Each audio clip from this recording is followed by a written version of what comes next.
This is Special Agent Sean Keyes, Regional Director of the Otherworldly Lifeform Task Force. The date is February 23rd, 1996. After accepting this position, the team felt it would be a good idea to start recording my general thoughts for posterity.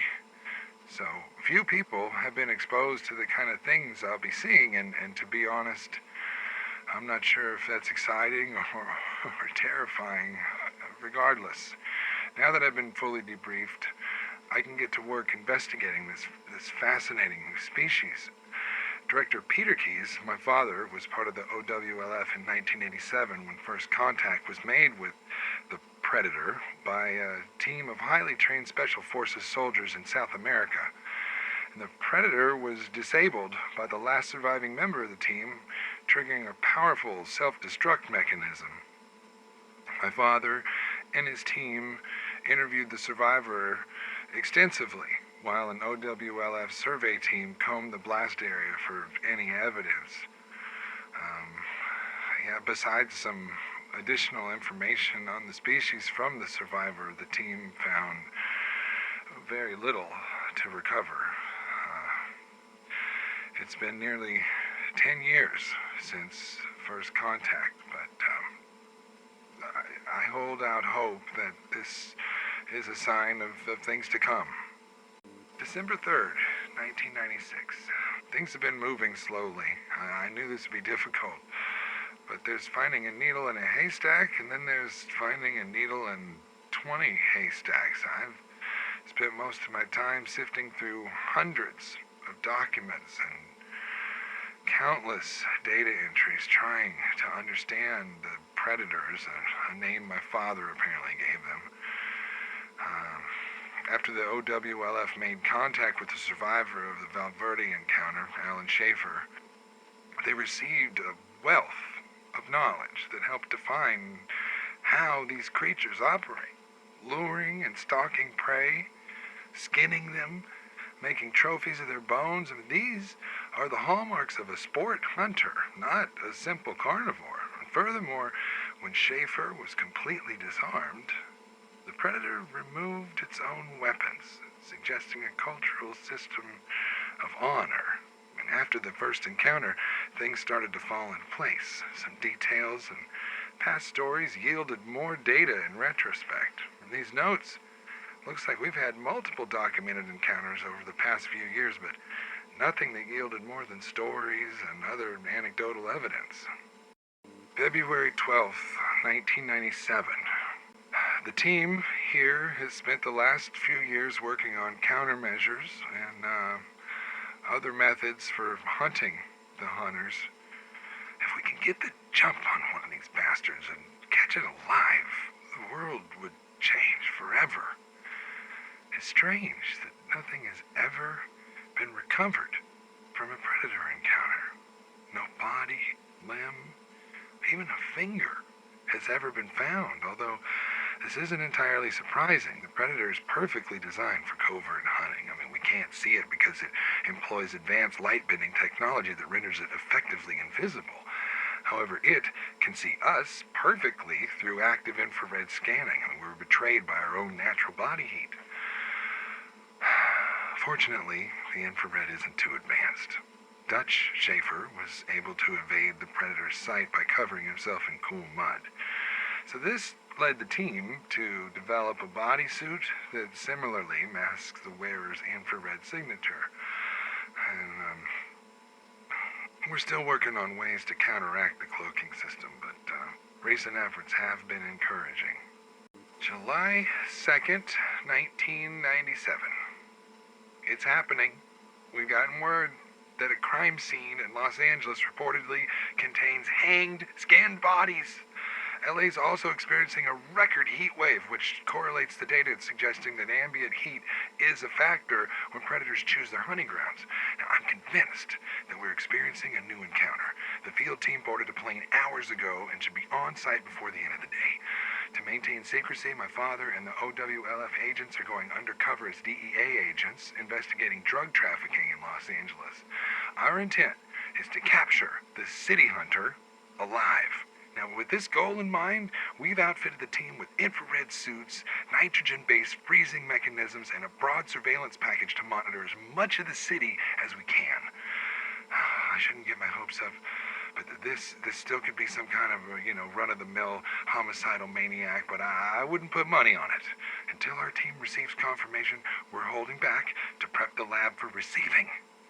The next few days should be interesting. July 8th. 1997. I just received positive confirmation from the LA team. There is an active predator and its hunting ground is downtown Los Angeles. I still haven't fully processed this is actually happening, but I need to, and fast. The surveillance team has been tracking its movements, developing a consistent pattern for how the alien hunts. The rest of the team has set a trap at a slaughterhouse in the warehouse district where the predator's been feeding. A helpful bit of information that confirms the hunting is solely for sport and not nutrition.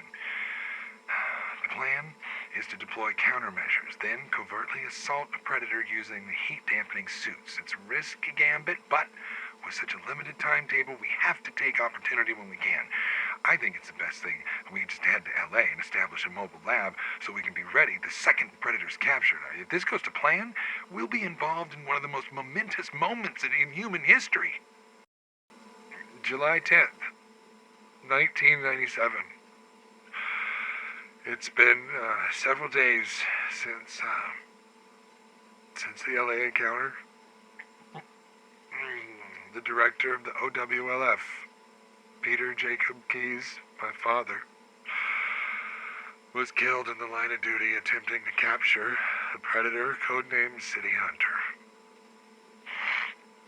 I was in Los Angeles that night. I was prepping the mobile lab for capture, only to receive a panicked message from a survivor of the raid. The City Hunter was more prepared than we had thought. He managed to kill most of the team inside the slaughterhouse, including my father. It's a dark day for the OWLF. We failed to give mankind proof we're not alone in the universe while simultaneously letting a threat to our species slip through our grasp. But we have to move forward. While we did fail to capture the City Hunter, we collected an impressive amount of data on it. Most significantly, an account from Detective Lieutenant Michael Harrigan, who supposedly killed the City Hunter with one of its own weapons. In his statement, he reported that shortly after the City Hunter expired, a host of older aliens appeared. And they spared Harrington, allowing him to leave. Taking the City Hunter's body with them, they launched their spaceship into the night sky. We retraced Harrigan's steps based on his testimony. And while battling the City Hunter must have had its share of collateral damage, there was little evidence that could be differentiated from the normal gang violence found in Los Angeles. However, in a rather nondescript alley, we did find something that, while not worth the price that we paid, will pave the way to making our sacrifices not in vain. It was blood. The undeniably extraterrestrial bioluminescent green blood of the predator. And this, in and of itself, was a remarkable find. But at the end of the blood trail was the City Hunter's arm. I immediately ordered for the alley to be quarantined should someone wander onto the find, but I was too late. Somebody was already there. I tried to warn the stranger off with our cover story, but he just laughed from inside the shadows. I reached for my sidearm, but then the stranger lit a cigar, and in the sudden bloom of light, I recognized the face of Major Alan Dutch Schaefer. He was older, and he was thinner than the photos we'd had of him, but it was him. OWLF agents swarmed into the alley, but Dutch didn't resist. Did he mean to get caught? Or did his curiosity get the better of him?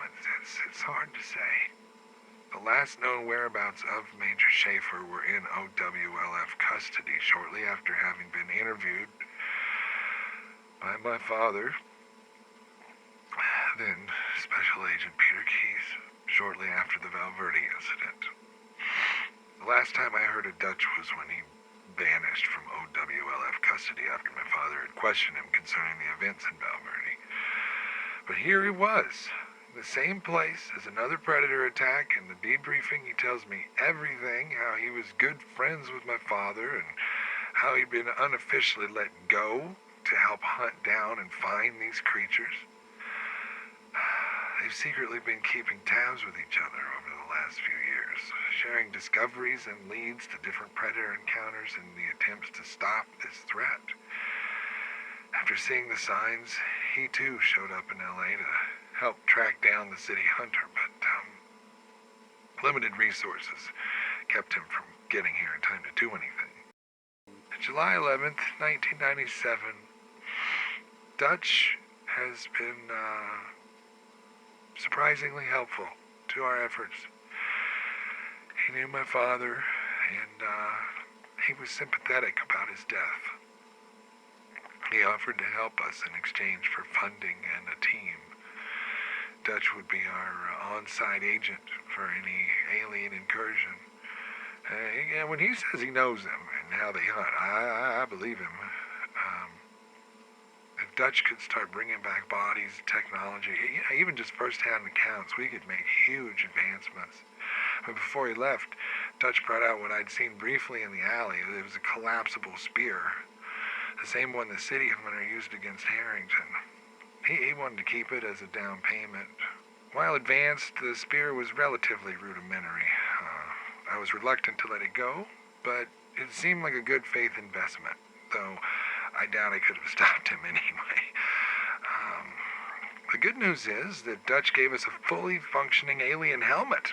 Easily the better part of the bargain, besides the wealth of knowledge that the helmet and arm would bring us alone would change the course of history. My father's passing has, it's been difficult. But everything was finally coming together. It seems now that both Dutch and I are in this together. I don't know. It makes for a strange kind of closure, I guess. September 21st, 1997. My father's associate and close friend, Agent Adam Garber, has been chosen to head up OWLF operations, and he's chosen me to help him directly with research and operational efforts. We managed to secure a massive extension to our funding after we presented the helmet and severed predator arm. And after discussing it with Garber, I convinced him to keep Dutch and his crew off the record as much as possible, so Dutch can do so much more working alongside us than he ever could working for us officially. Appropriated funds for Dutch and his team have been marked as cleaning services.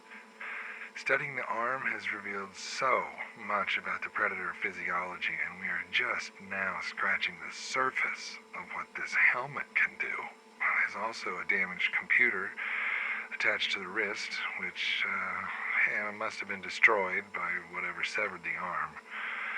It'll be a slow process, deconstructing, analyzing, reverse engineering the alien technology, but every discovery will be monumental as we learn more and more from a species so much more advanced than our own. December 1st, 1997. We ran extensive genetic tests on the arm, the results of which could lead to huge medical breakthroughs. It also gave us clues to the atmospheric makeup of their homeworld and how viable it would be to sustain human life, should we ever find a way to get there. And judging by the elasticity of the skin, we think that the city hunter was a juvenile of the species. And this would line up with Detective Harrigan's account of the LA encounter. And with that in mind, one could theorize that its hunt may have been an initiation into adulthood. Carbon dating of the bone structure puts the city hunter's age at a minimum of 300 years, which draws into question the lifespan of a predator. If our assumptions are correct, we could be talking upwards of 1,000 years, possibly more. I mean, the mask is like a mundane utilitarian item to the predator, but the technology involved is staggering.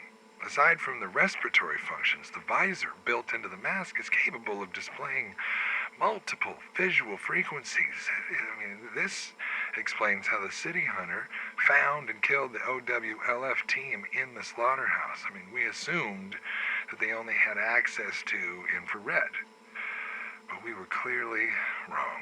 What still confuses me, though, is how, with such extraordinary technology, the predators express a seemingly tribal culture. They have such a strong focus on honor, trophies, worthy opponents. I mean, things we've left behind as our own species has developed. I mean, is it possible that these technological advances were not developed by the predator species, but taken from another? March 12th, 1998. We've had our first strong lead since the LA encounter. At 2 a.m., a Special Forces group in Cambodia went MIA. The OWLF was alerted about the missing soldiers when skinned bodies was flagged in an update to military intelligence.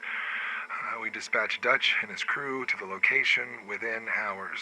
Our research suggests that predator hunting grounds are active for roughly a week, and then we assume they return to their home world. But what's worrying is that our rate of detection seems to be escalating. I mean, either we're finding more predators or they're sending more. And this is exciting, but it's also worrying. If the number of predator events is increasing, we will inevitably cross a threshold where there are too many to handle. Dutch's team is highly effective at dealing with the menace as it is now, but unless we develop an advantage, humanity isn't prepared to face predator invasion. March 19th, 1999, Dutch's team managed to secure an intact piece of the predator weaponry. They tracked and killed the predator while somehow snagging its shoulder cannon before a group of elders showed up for the body exactly as it happened in LA. The elders either didn't know or didn't care that Dutch stole the gun, but goddamn, I'm glad we managed to keep it. I have the team running preliminary tests on composition and rudimentary functionality, and I'd like to get those nailed down before anyone thinks about attempting to fire it. And based on how Dutch describes it, there was a preternatural connection between the weapon and the predator itself, which would imply advanced biometric controls. Alternatively, there could be a more direct connection with the mask. I don't know. I mean, there's so many possibilities, but only time and rigorous testing will tell. What's of paramount importance is that we don't blow ourselves up along the way. It's April 4th, 2001, and while I've had basic training, I usually stay away from field duty. However, it seemed prudent to have first-hand knowledge of the predators. And as Dutch continues to prove himself as an expert tracker, well, I was guaranteed a sighting if I went on the next mission. I opted out of arming myself, as previous accounts describe predators sparing the unarmed. I guess killing the defenseless must be seen as dishonorable. After infiltration, we quickly walked into a guerrilla ambush. And at this particular moment, I regretted my decision to go unarmed, but I kept my head down while Dutch and his team did their work. And after the dust settled, we heard a deafening roar. And in the clearing stood a massive predator. It had no mask. It was staring Dutch down in complete silence. After what seemed like minutes, it let out another roar, and it charged us. And as it was closing in, the predator threw a knife that missed Dutch, but it grazed my arm. An unfazed Dutch grabbed a spear from his back, and he thrust it into the predator's chest. But the spear must have missed any vital organs, as the predator continued to fight Dutch before escaping into the jungle. And minutes later, we felt the ground rumble as a spacecraft lifted into the air and then left the planet entirely. And while I paid for it in physical trauma, I'm glad to have seen it in person. I can't say I'm disappointed to see what I saw. October 27th, 2004. We have officially secured a predator's body. Granted, it's pretty shot up, but it'll give us a wealth of information on their biology. I considered asking Dutch's team to look into less damaging methods of subduing the predator, but still Dutch and his team somehow achieved body exfiltration before it was intercepted or destroyed. So, while examinations of the body are ongoing, we're running parallel tests on the plasma caster weapon. No attempts at firing it have been made, as we are still trying to figure it out, and whether or not it's functional. My hope is we can obtain more of these weapons for comparison, which would hopefully lead to replicating the technology. Having the weapon of our enemy would dramatically increase our odds in an all-out conflict. July 8th, 2007.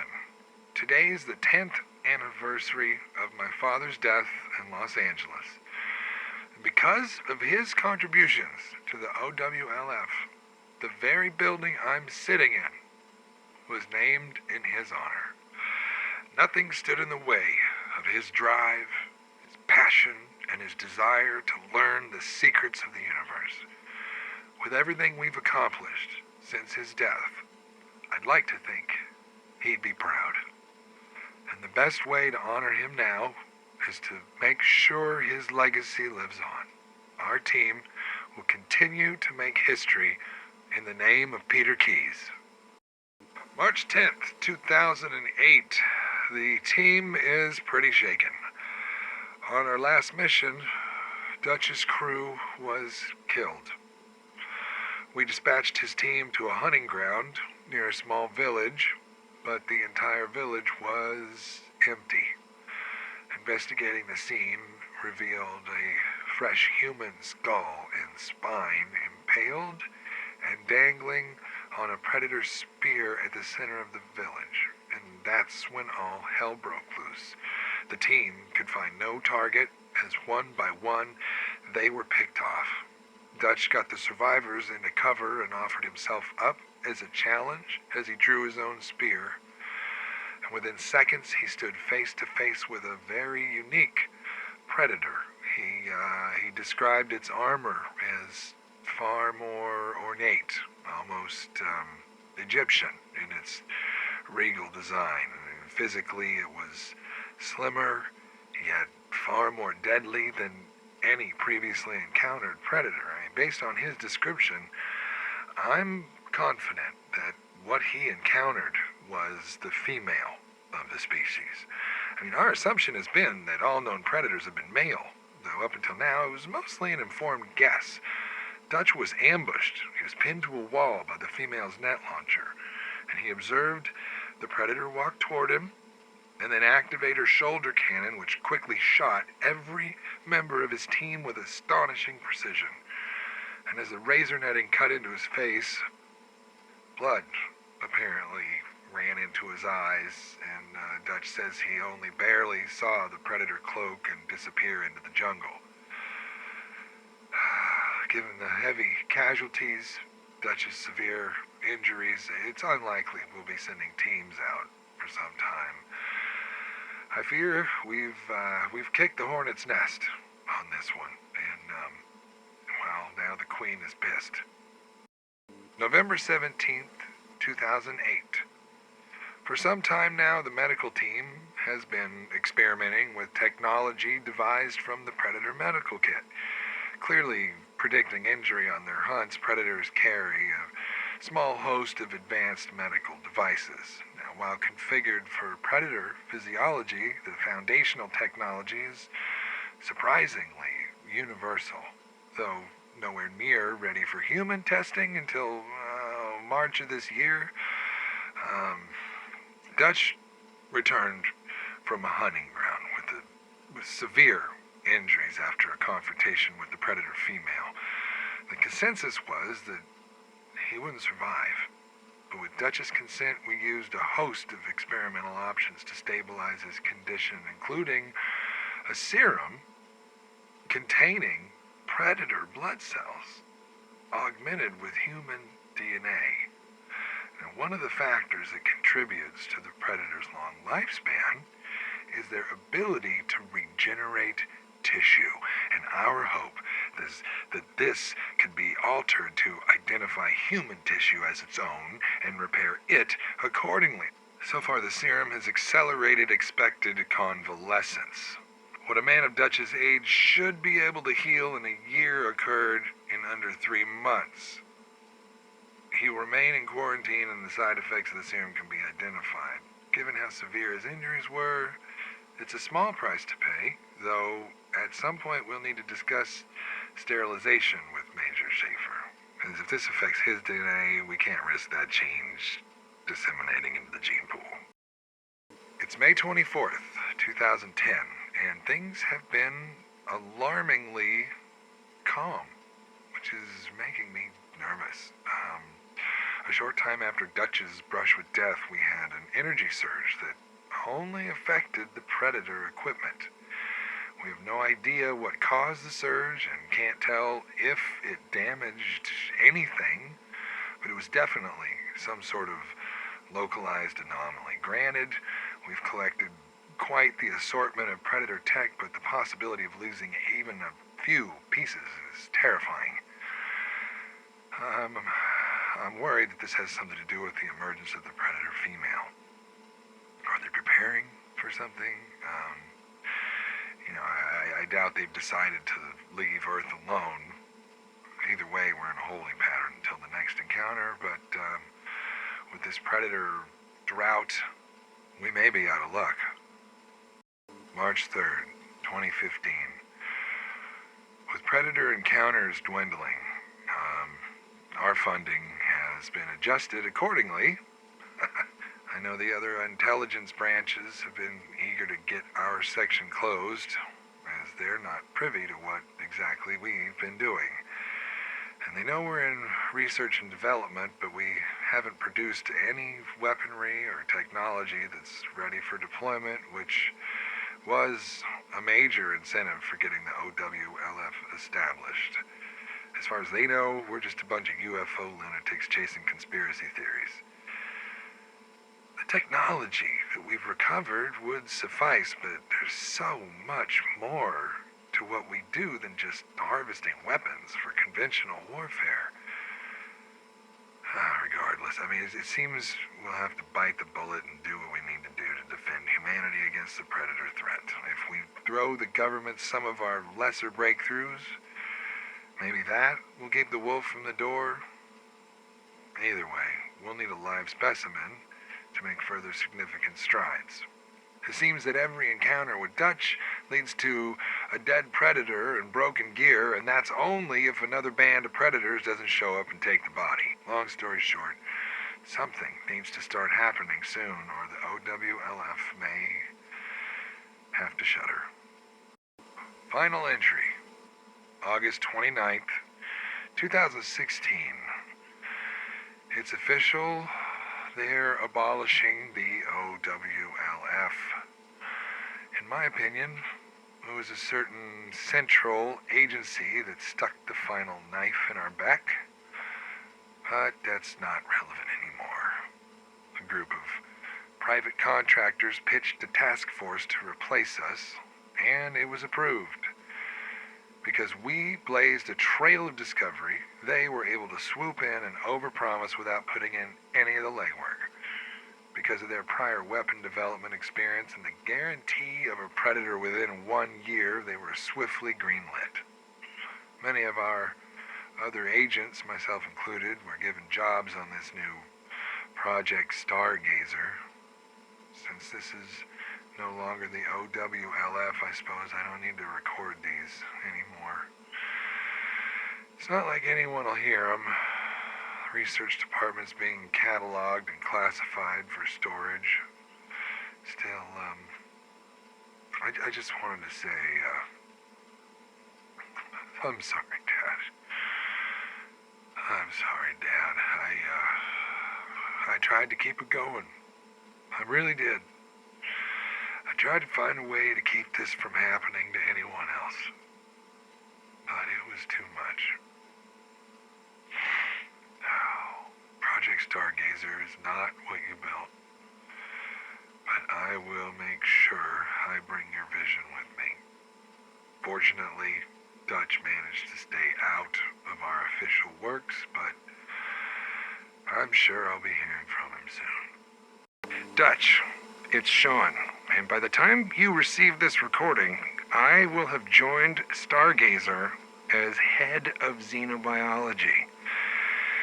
I know you got reservations about Stargazer, so do I, but by offering me a position on this project, they've given us a window into their operations.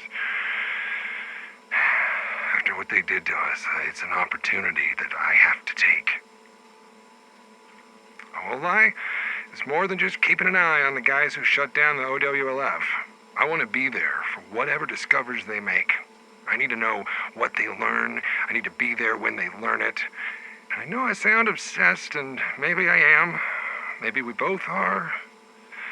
You couldn't walk away, and neither can I.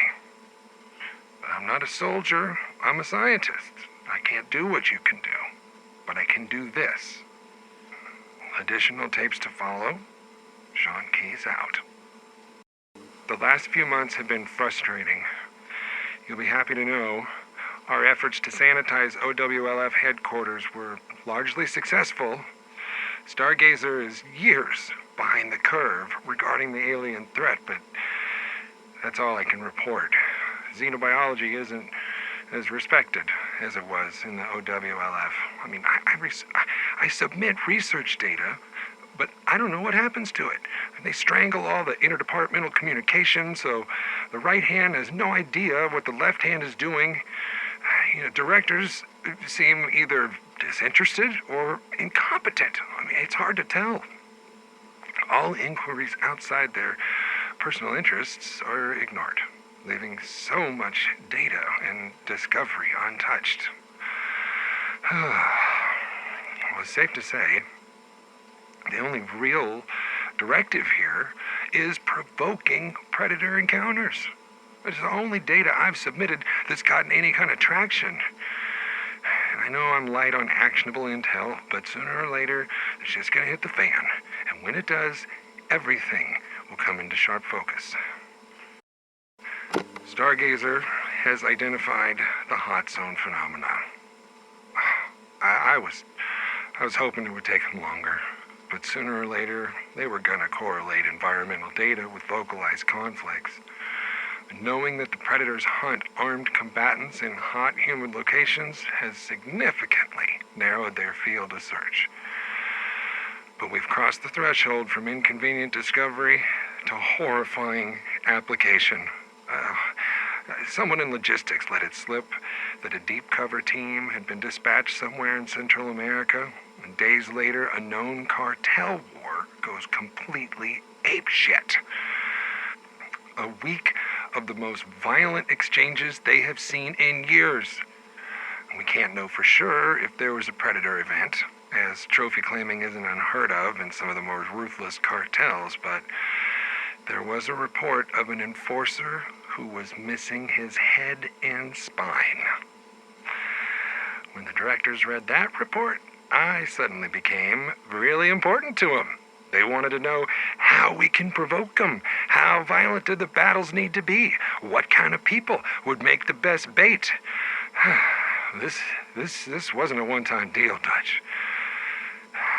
They're not going to stop. I have gotten myself into something here, and I don't know what to do. I was right.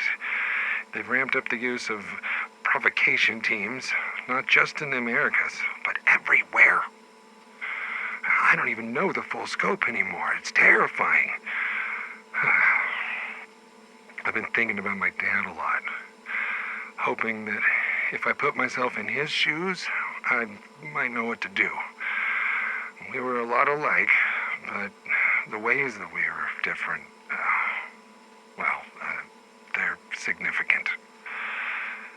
Clearly, I've inherited his desire to be a part of the big picture, but the ways we go about it are night and day, you know? I mean, he was so worldly, so sure his next move was the right one, even when it wasn't the most ethical. Well, I'm not that man, but I'm starting to wish I was.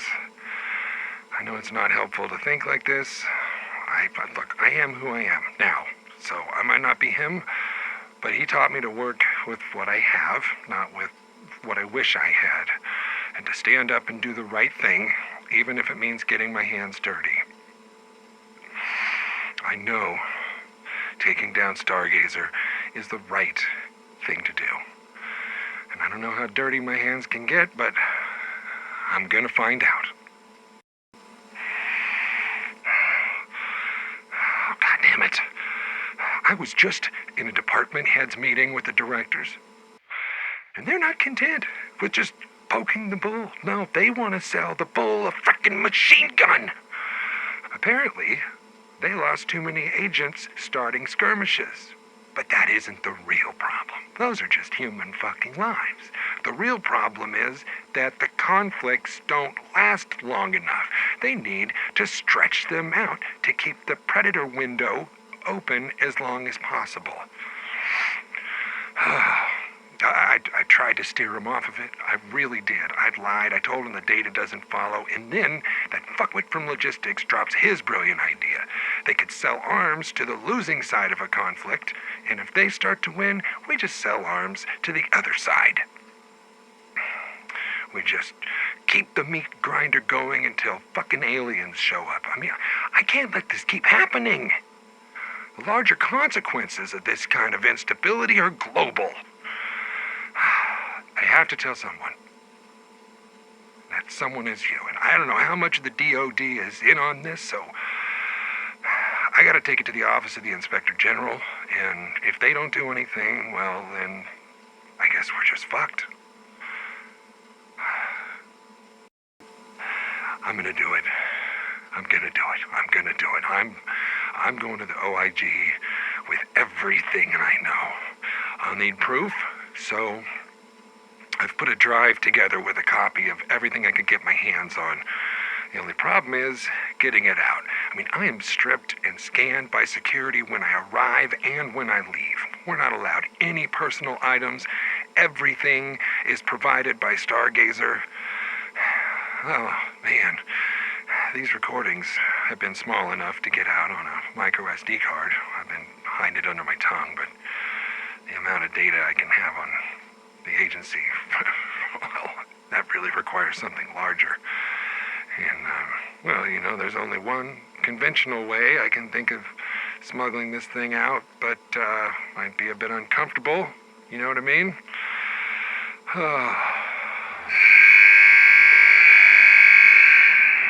This is an alert. Code yellow. Security protocols have been elevated. Yellow? Confirmed contact! Shit! I gotta go! Oh shit, is this still recording? Oh, okay, cool, whatever. So, remember when I talked about the shit hitting the fan? Well, it hit the fan. And now we got shit everywhere. About 40 minutes before the alert, NORAD detected a high-altitude object appearing over northwestern Mexico.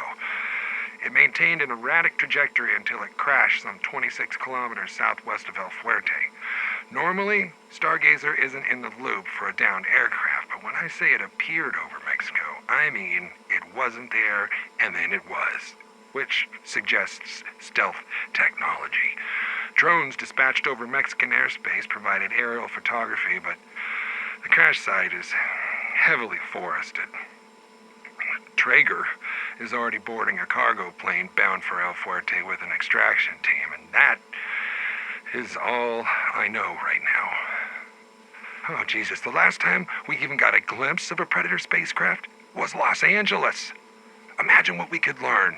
Everything is potentially on the table here. Interstellar travel, long-term environmentals, stealth tech, energy production. I mean, that's just the things I can imagine right now. I mean, who knows what impossible things might wait for us out there. We pulled a live Predator from the wreck. We brought it back here. It's in the lab. It's restrained and hopefully sedated. With everything I learned from the post-mortems in the OWLF, I took my best guess as to what would keep the specimen unconscious. It's all just so insane. We had protocols against this at OWLF. We do not retrieve live specimens. I mean, their whole fucking existence is a hostile, violent mystery to us. Why the hell would we bring one home? Oh, God, I wish I was excited. I should be excited, but I'm not. I mean, this might be an unpopular opinion, but after so many cadavers, there's only so much more a live specimen can tell you. I mean, whatever we could learn won't be worth the risk, especially not for me. The only thing of value to us in a live Predator is in its head. Language, culture, intentions, interstellar knowledge, why they love skulls so much. I mean, that's the valuable stuff, but it's all too dangerous. We have no idea what it can do, how much harm it can cause. I wish I could just poison its IV and end this nightmare before it begins. Oh, it woke up! Everything's fucked! Stargazer's down! The Predator escaped and we suffered heavy casualties. I took a stray round to the abdomen. It didn't pass through. I duct taped the wound, stopped the bleeding, but I'm guessing penetrating trauma to the bowel from what I can feel. Best case scenario, 3 hours maybe. I gotta get to a hospital. If I can make it. Shit, I'm sorry, Dutch. I kind of fucked this one up. Oh, focus. Come on, focus. Come on, Sean. Okay, here we go. If I don't make it, there's a flash drive duct taped to the toe of my left shoe. It's encrypted. Use the last active OWLF key we gave you to unlock it. Everything we need to take out Stargazer, whatever's left of it, it's on there. Oh, it was good knowing you, Dutch. If I don't see you again, I'll tell Dad you said hey. I know it's been a while since my last contact, but the good news, I'm not dead. My recovery took time, and my deposition to the OIG took longer. I'll save you the details and get straight to the point. DARPA doesn't want any of this going public. Their incompetence, lack of oversight, the stacks of dead bodies and alien fucking life, the whole clusterfuck would get them abolished. They'd hoped to turn Stargazer around by installing Quinn McKenna as director, but his experience is limited and Stargazer's rot was baked into everything it did. There's no saving it. I briefed them on our success in the OWLF, and they weren't thrilled to find out what we'd been hiding from them. But they weren't in any position to throw stones. It gave me some leverage, so I pitched reinstating the OWLF. We get back to business. I keep their dirty secret under my hat, but only if I'm made director. It was a risky move, but they're backed into a corner. So I'm putting a team together. If you want in, I'm sure you'll find me. The OWLF is up and running. We got a skeleton crew right now, but we're growing fast. We've set up in Stargazer's old base, which is morbid, but is necessary. We need to break down their whole operation as we build up our own. Their tech and their resources were impressive, so we're taking those. But their records were shit. I can't tell if they were trying to hide things internally or just didn't care about protocol. Either way, this place is a rat's nest that'll take months to unravel. Externally, Stargazer isn't dead. I've received activity reports of continuing arms dealing using the same name. One of the little tidbits the OIG learned during their investigation was that many of the directors of Stargazer were former arms manufacturers or lobbyists for arms trade.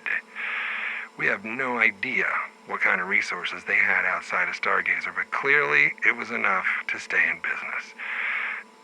I know it's been a long time, and I know you're hesitant about joining the OWLF, but we could really use you here. None of this is over. In fact, I think it's about to get much worse. Well, we've been cataloging Stargazer's Predator tech and found an old artifact in deep storage. A gauntlet with the unusual name, Predator Killer. Preliminary tests were interesting at first. The gauntlet projects an expanding armor over the wearer in a visually impressive feat of nanoinformatics. But the tests proved the armor to be brittle and vulnerable to small arms fire. There's 6 independent targeting modules for 2 large plasma casters. Any attempt to charge and fire the weapons overloaded the suit, returning it to its nascent gauntlet form. Getting the gauntlet to remain active has been difficult. Whatever power source it uses is only good for about 24 seconds. And the best explanations we have is that we're looking at some kind of early prototype, one whose efficacy is still under review. Stargazer's been bolstered by a number of successful operations in the last few months. We'd hoped to strangle their funding until it dried up, but recent influxes of cash and resources has made them self-sufficient. Given the danger posed by Stargazer, we've been folded into a direct action coalition within a military project codenamed Voodoo. And they'll have the autonomy to deploy ad hoc into hotspots to deter Stargazer ops as they happen. The OWLF will work hand in glove with Voodoo should any extraterrestrial events occur. From what I've heard, this might be old news to you. There are rumors of some old jack soldier with an accent assisting Voodoo already. Looking at their roster, I've recognized a few guys from the old days. It's good to see you got eyes on the inside. I'm glad you just put a team together. The OWLF is, as always, a loyal friend. Whew, this shit is getting beyond my pay grade. I just received a debrief from Voodoo Point Man Zeus. His team hit a Stargazer forward operating base in Bolivia. The problem is, Stargazer wasn't there. It was some private military contractor. Now, we know for a fact that this was a Stargazer opt, which means they're farming this shit out to PMCs now. At first, I thought it was to keep their hands clean, but the PMC didn't even know why they were there. Totally in the dark. They only had the one order: secure the location and engage local guerrilla groups on site. You can imagine the kind of mercenary that'd attract. Disgraced soldiers with itchy trigger fingers. Stargazer, it isn't just supporting wars. They're starting them. And the worst part is working. Predator activity has jumped 15%. Localized exactly where Stargazer has been sticking its fingers.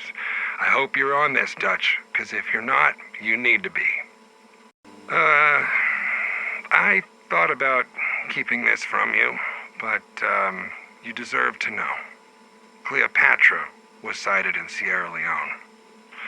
The intel's good. She's on Earth, Dutch. I'm telling you this, knowing I can't stop you from tracking her down. You got a score to settle, and I get that, but you need to think about the bigger picture. We can't afford to lose you. Through skill, bleeding-edge science, and dumb fucking luck, you are still alive. You've cheated death so many times. Please, for the rest of us, don't go after her alone. And if you have to go out there, cash in a few favors. Take the team. Hell, tell me what you need, and I'll get it. I'm just asking you. I'm begging you. Just let us have your back. You want to hear something wild? Earlier this year, we launched the Canis-1 Deep Space Reconnaissance Satellite. Taking what we've learned about Predator spacecraft, we hope to detect their incursions before they set foot on Earth. And we were still fine-tuning the system when it detected its first anomaly. An object matching Predator design modes is passing Venus on an intercept course with Earth. Naval response teams have been mobilized to the projected landing zone, but it's not likely to land for another 36 hours, so we pointed every dish we could at it. And we got a signal. SATCOM identified predator communications from the craft, but they're directed at Earth. For the first time, it seemed like they were trying to communicate with us. But the xenolinguistics told us that nothing in the feed made any sense. It was the predator language, but reduced to 3 symbols. We thought the signal was corrupted, but thank God someone from cryptography was in the room. It wasn't random. It was Morse code. And when we parsed it out, it read, "I am human." Dutch, if you thought that last transmission was fucking wild, allow me to blow your goddamn mind. We found the craft deep in the Mexican jungle. Its pilot? Human. Very human. Isabel Nissenbaum, elite sniper. She was declared AWOL, which is a shame for a lot of reasons. Dutch, I need you to know I'm serious when I say that at 1,200 meters, she might be one of the most deadly people on Earth. Which only makes more sense when we found out she'd spent the last year on another fucking planet being hunted by predators. I mean, they have a whole planet reserved for hunting people. I mean, from her account, of 8 people, all proven killers, she's one of 2 who escaped. Now, she's got no memory of how she was abducted. No memory. Dutch, they're snatching people right under our noses. I mean, if we had no idea this was happening, what fucking good are we? We're losing this fight. For every $1 Stargazer spends stirring up shit, we spend 10 hunting them down to clean up their mess. We don't have the global presence needed to make a significant dent in their operations. International relations are so tense that by the time we get authorization to deploy, Stargazers already got what they wanted. We take out some of their guys or some dipshit PMCs, but their op is over. Counter operations are a no-go. Voodoo can only do so much, and their casualties are taking a toll on the whole outfit. We've looked at the numbers, and they're bad across the board. The DoD wants to replace the directors, and I can't think of a good reason why they shouldn't. Unless something unprecedented happens soon, the OWLF will be in new hands. And I don't know if I can stomach losing it again. Well, it's already happening. The board at the OWLF is being replaced. I've been asked to stay on, but I don't see the point. My family's given everything they had to protect our world, and now it's all going up in smoke. I want to believe we've made things better, but I don't know if that's true. We thought we were guarding the world, and half the time feels like we were asleep on the job. You were right. Government can't move fast enough to rise against such an existential threat. You know, I think it's time to let go. Leave all of this behind. But I'm not done yet. And if anything, I'm more focused. When everything else fades away, the path becomes clear. And if you're going to keep up this fight, then I want in. You're going to need everyone you can get. Know how long this is going to take? Hey, hang tight. We just got to get this thing recording. I'm a foreign national being held unlawfully. You have no jurisdiction. Look, okay, you were right. Legally speaking, we had no right to enter Mexican airspace, no right to confiscate exotic materials, and no right to detain you. This is a black site. Yes, ma'am. United States. It could be Canada. Climate's wrong. And your accents. Smart. Well, Miss Nissenbaum. Sergeant Major. Sergeant Major Isabel Abigail Nissenbaum. Numerous commendations, though no mention of total confirmed kills, which I'm guessing is rather high. It is. But then there's this last note. Current status, absent without leave. Now, why would someone with an impressive service record decide to go AWOL? I was taken, Taken. abducted. That little buggy you landed proves as much. Sergeant Major, I believe you've had contact with an aggressive alien civilization, one whose culture is deeply saturated in the ritual hunting of other intelligent species. Like in Guatemala. Well, we're aware of the Valverde incident. I'm surprised you are. Word gets around. Word of alien manhunters wiping out special ops in the jungle gets around? Unlikely. I'm guessing you're a wet work type. Assassins tend to have unsavory friends with classified intel. I wouldn't know. Sergeant Isabel, look, we already have the ship. The only thing I want from you is your story. After that, we'll fly you home, first class, hot towels, and the whole shebang. Why should I trust you? Because we're trying to stop them. And by the look of the inventory in that ship, so were you. Alien jawbones, thermal netting, predator armor, and a bolt-action sniper rifle. Ballistics says it's been fired a lot. All right, Sergeant Major. Cards on the table. We're a task force directed by the United States government to assess and respond to a very real alien threat. One that attacked first and continues to do so with impunity. How many have been on Earth? That's classified. More than one? 5? 10? 100? Too many. You don't know. Well, I know you've killed one, likely more. I know you commandeered an alien spacecraft and successfully piloted it back to Earth. I'd like to know more. I'm also one of a select few on this planet who will believe you. I promise I will do everything I can to take what you tell me and use it against these monsters. Fine. Go ahead. Where were you when you were abducted? I was on a mission. And what were you doing in the moments before your abduction? Hiding. Care to elaborate? No. Okay. Describe being abducted. During the course of the mission, I slept. When I woke up, I was falling, like in a nightmare. You fell asleep, and then you were falling. It was a parachute insertion, like a halo jump. By the time I realized what was happening, the chute opened on its own.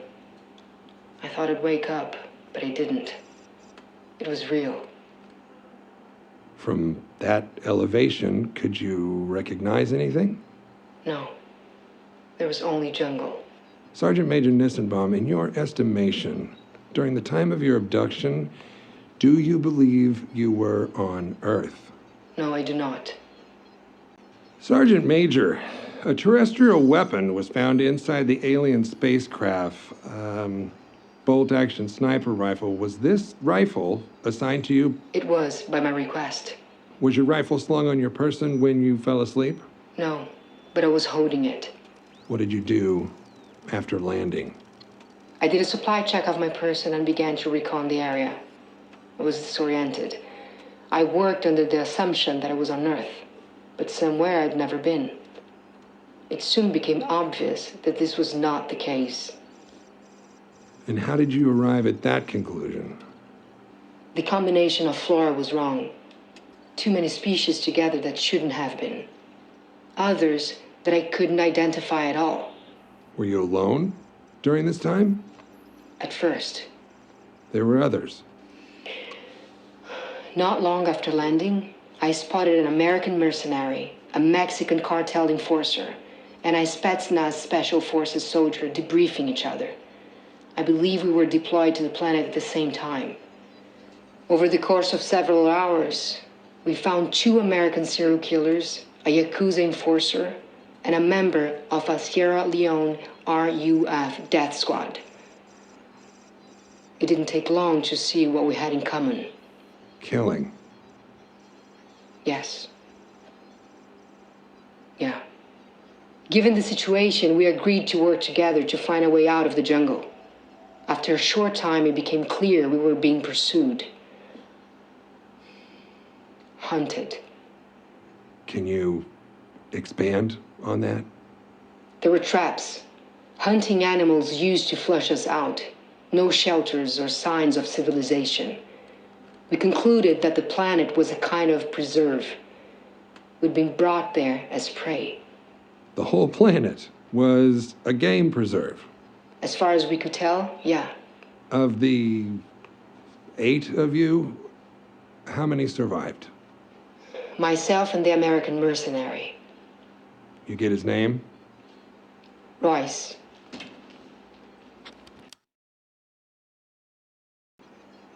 So tell me about Royce.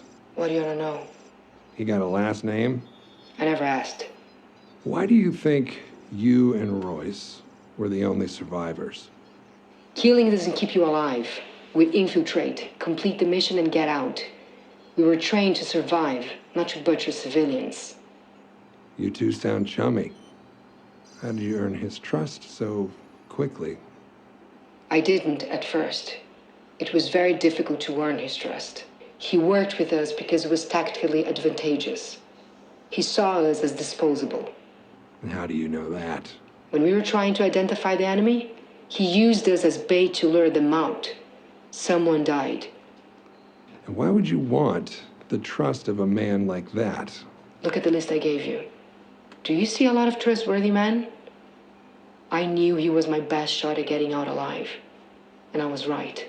How did Royce help you get off the planet? We killed the aliens that were hunting us, but we were injured. We grew close while we hid to recuperate. I think we would have left together if they hadn't marked him. Marked him? How? He killed the hunters, survived for so long. They must thought he was worthy. So they gave him armor. Predator armor? Yeah, but tailored for a human. He'd often spoken about how we secretly enjoy hunting men, that it was dishonest to think otherwise. When they gave him that armor, it was like the gods telling him he was right all along. That's when I lost him. Where's Royce now? He used the armor's cloak to find a landing site. He took me to it, and there was some kind of dropship and a smaller skiff. I thought we'd both take the skiff.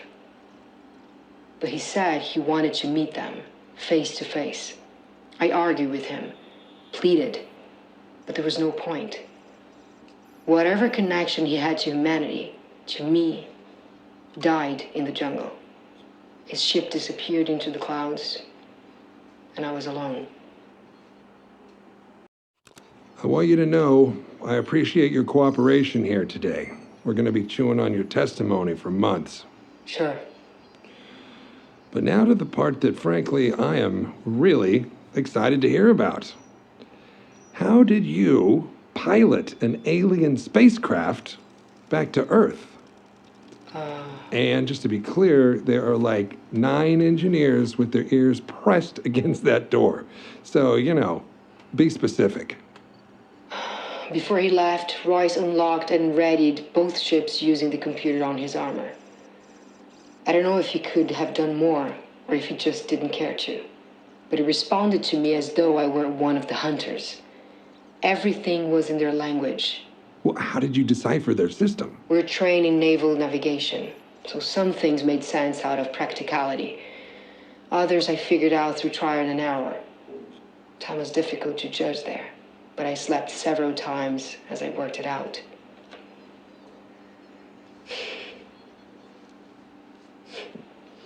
It's funny how simple it must be for them. So many controls had images and holograms. I don't think the hunters are very smart. What do you mean? We saw so many of them. Big ones, man-sized ones, but all hunters.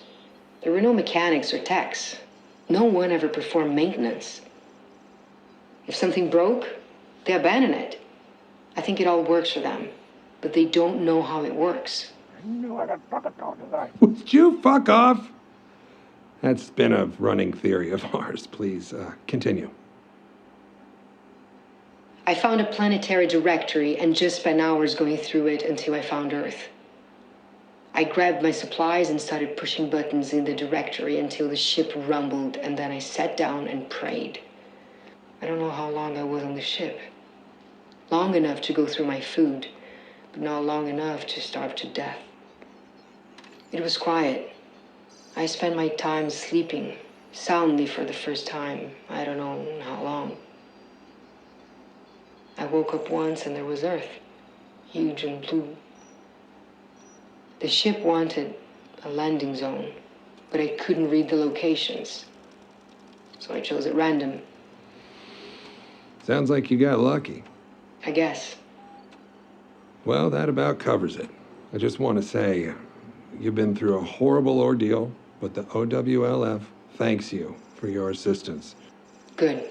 If you want to be of any more help, there are interested parties who are impressed with how you handled yourself. People who could use your unique skills to continue the fight. I'm ready to go home. I'm not interested in working for America. They're not strictly American. Let's say they're an international response team. Here's my card. That number there is my personal cell number, should you change your mind. I'll think about it. Goodbye, Agent Keyes.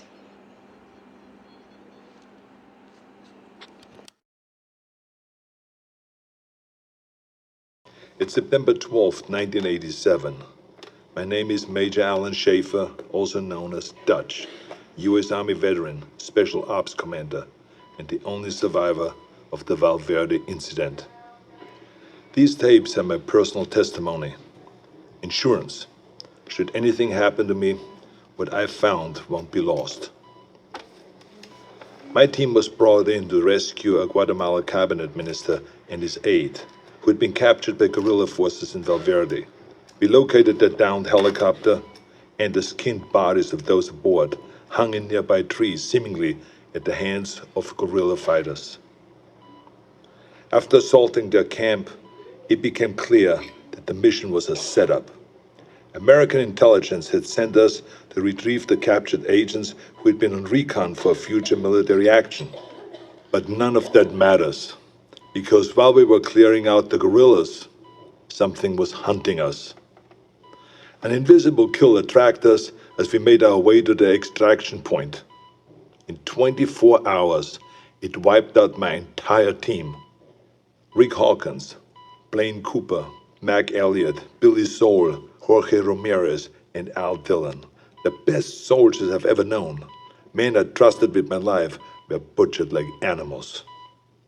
It was a nightmare. We walked in with guns, but it had perfect camouflage, advanced weaponry, and could see heat.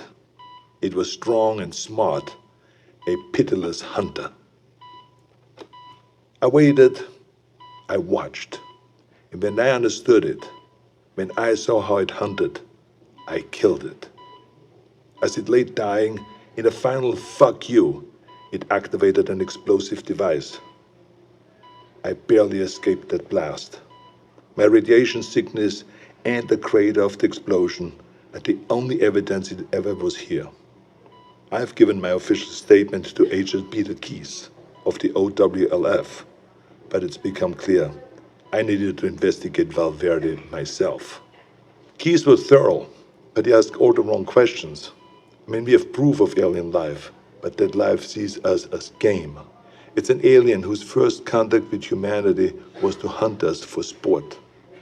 All Keyes cared about was the technology lost in the explosion. He can see the jungle for the trees. I see the threat. He sees the opportunity. Spies are all the same. I mean, we aren't people to them. We are assets. How many soldiers would he feed to those monsters just for a chance to steal from them or to learn from them? The government can't be trusted. So I will have to do this on my own. I'm cutting my treatment short and going off the grid. I will make my way back to South America to Valverde. I was told that there were stories about demons who make trophies of man.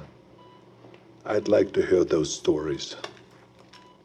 April 8th, 1991. I'm not dead yet. I'll admit, I regret not curing my radiation sickness before I left. It made leaving the country difficult.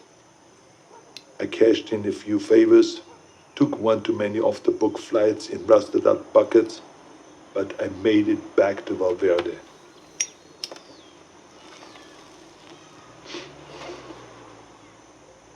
The area was on lockdown, sealed by American intelligence for study.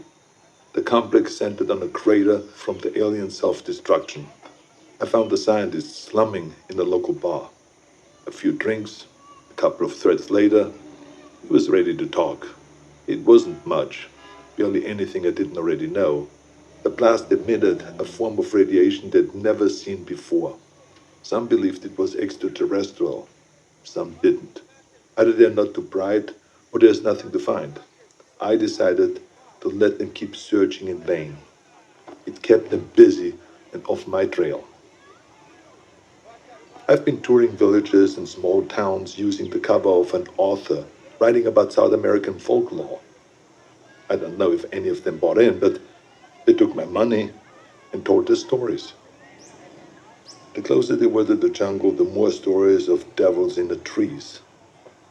Some were bullshit, made up on the spot, but some carried consistencies that I couldn't ignore.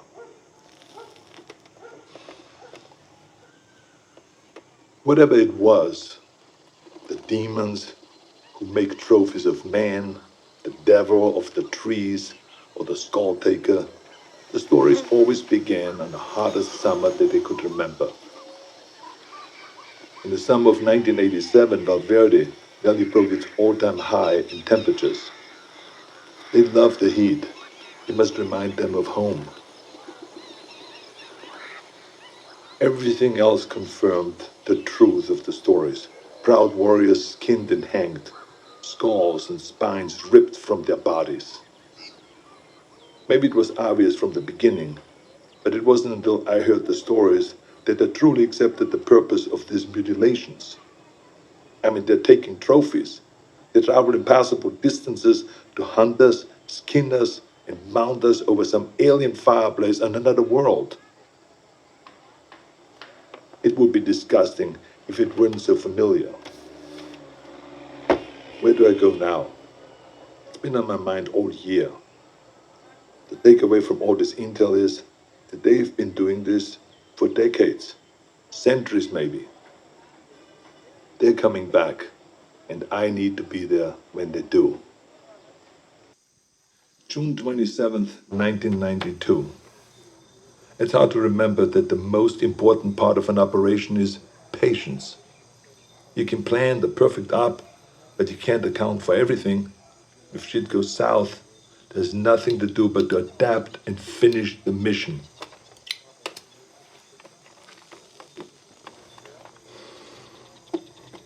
Sometimes you just get lucky. I was in the dock, 10 clicks downriver from the Valverde border, figuring out my next move. I was ready to pack it in. I thought that I learned everything that I could, that there was nothing left for me to find. The OWLF had abandoned the detonation site a year ago, and I thought that they already shipped back to America. That's when I saw Agent Peter Keyes tie his skiff to the dock. I haven't seen Keyes since I gave my official statement to him. It was impossible, but there he was, with 3 of his buddies. All agents. The clean, tidy outfits give them away all the time. They don't want to get down in the dirt, you see. That's what they pay soldiers to do. Keyes walked up, looked right at me, and shook my hand. With the radiation sickness, I've lost a lot of weight, so I thought that he maybe would not recognize me, but then he greeted me like we were old pals. Keyes is a good spy, saying nothing, implying everything. We spent the next few hours trading war stories at the bar. If you had heard us, you would never have suspected we were trading intel on an alien manhunter. His cover was that they have been looking for a serial killer, a sadist who has been operating in the area for years, hunting people like animals and then skinning them alive. Keyes wanted to talk about the monster, so it all came out in the cover story. In many ways, they were just a few steps behind, surveying villages for information, locating witnesses. He did confirm one thing that I only considered.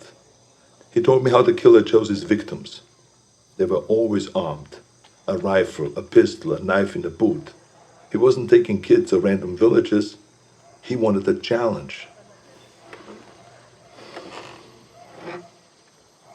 Whatever it was a hunter. When it killed for sport.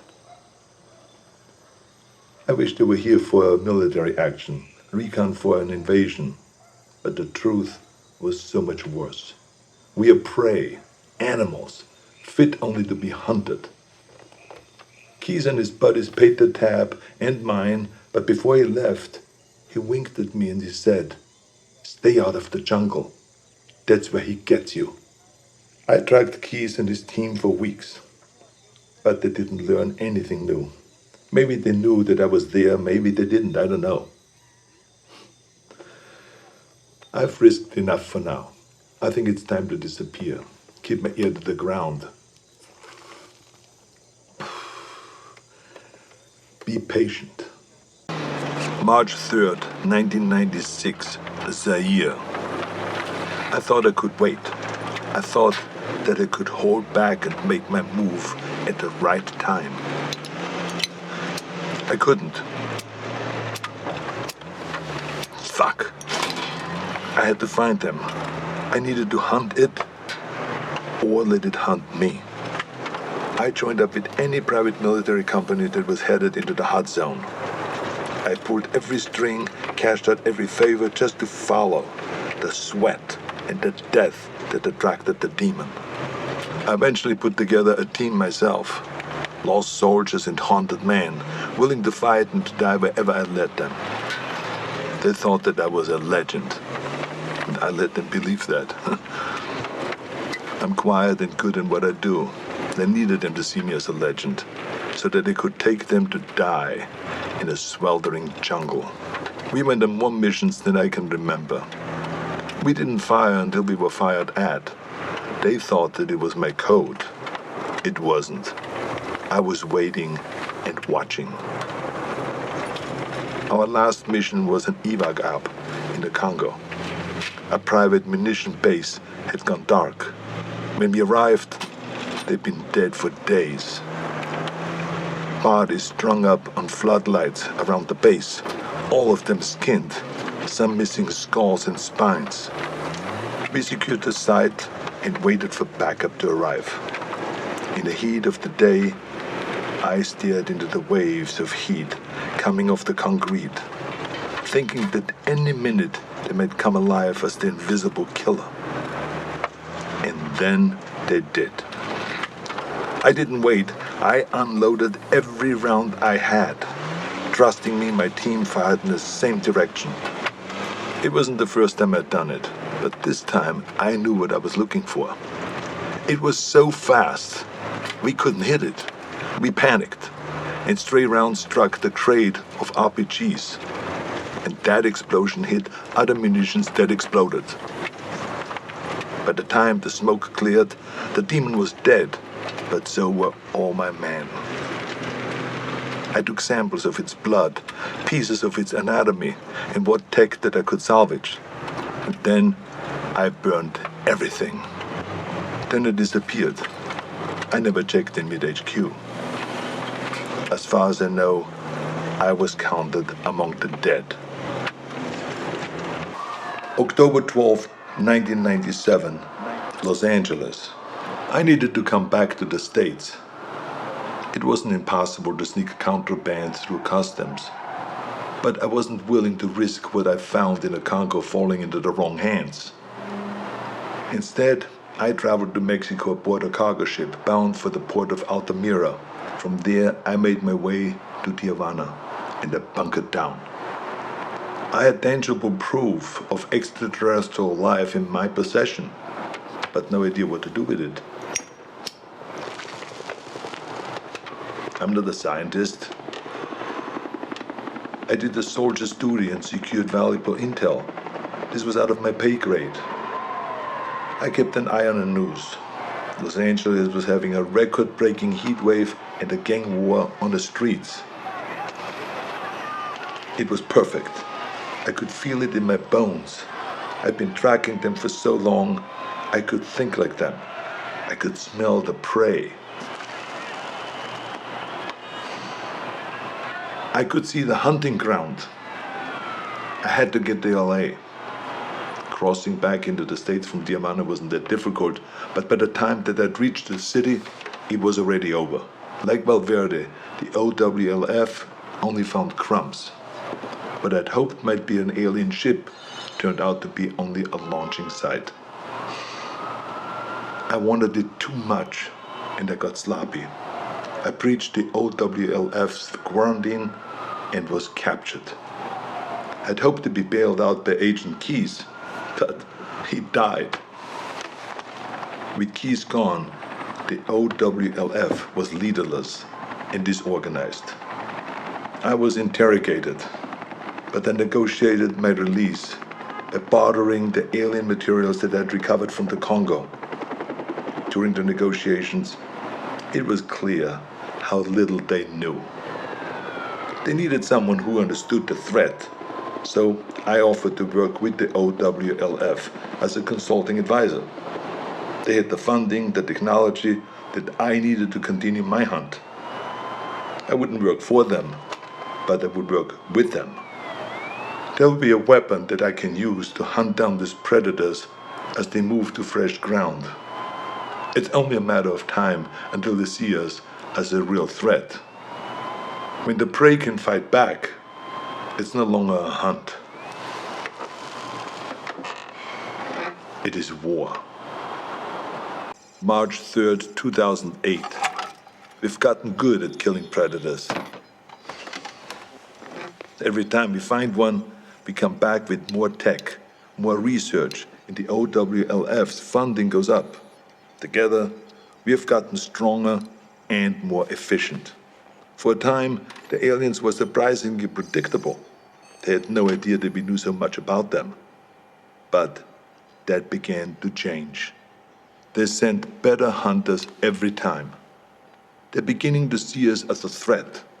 Or we've become a more worthy prize. Maybe both.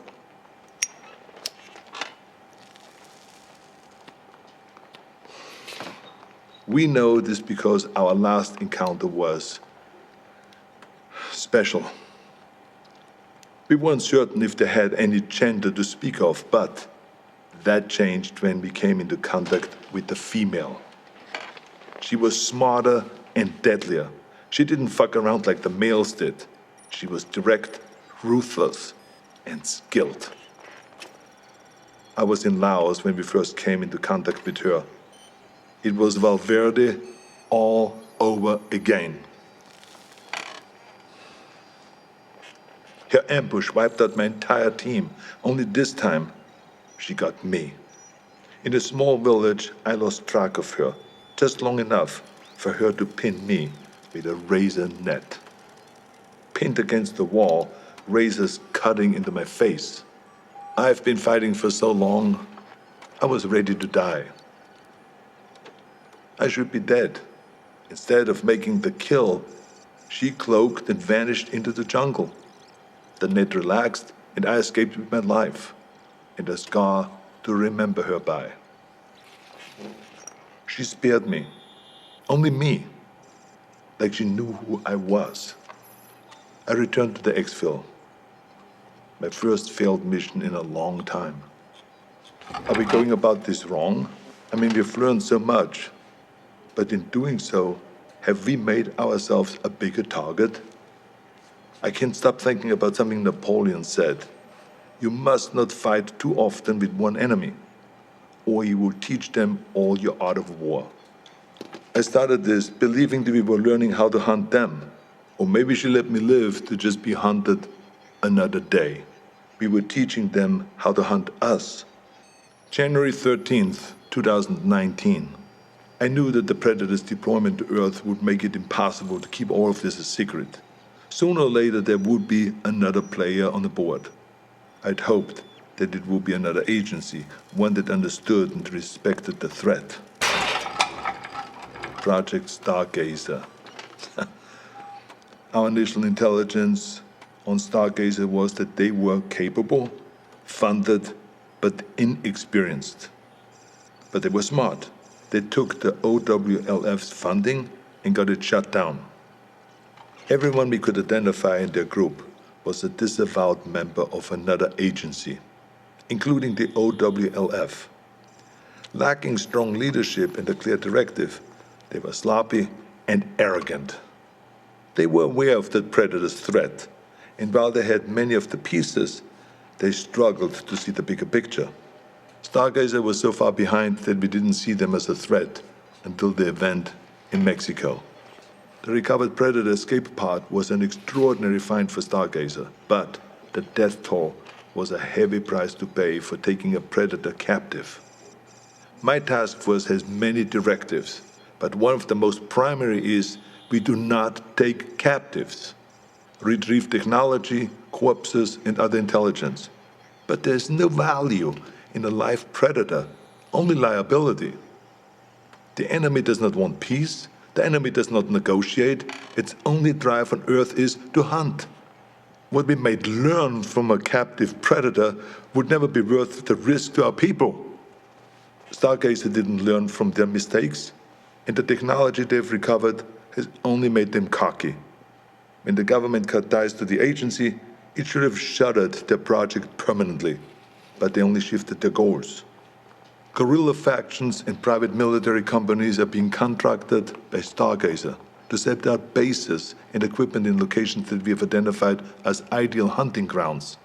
We believe that the former intelligence project is setting itself up to be a fully independent dealer of otherworldly arms.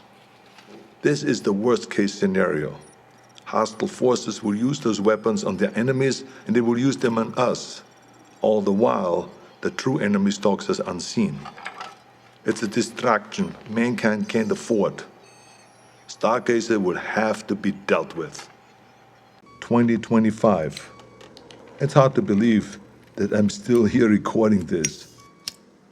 I probably shouldn't be smoking in the med bay, but fuck it, it's my birthday, for Christ's sakes.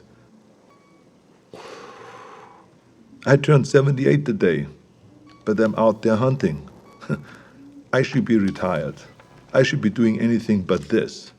My life shouldn't be possible. But the very thing that I hunt, that hunts me, is what's keeping me alive. As we began to understand the Predator's technology, we started to use it. A fight with a Predator female went bad and I was critically wounded. Dying, I agreed to experimentation. It worked.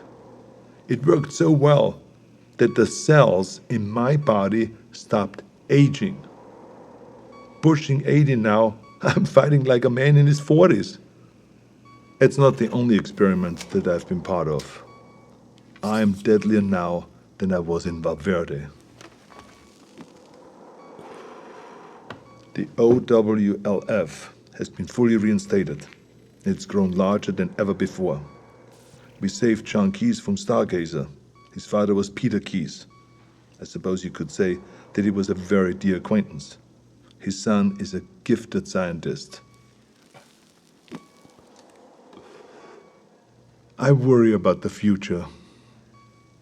The Earth is seeing unprecedented rise in heat and war.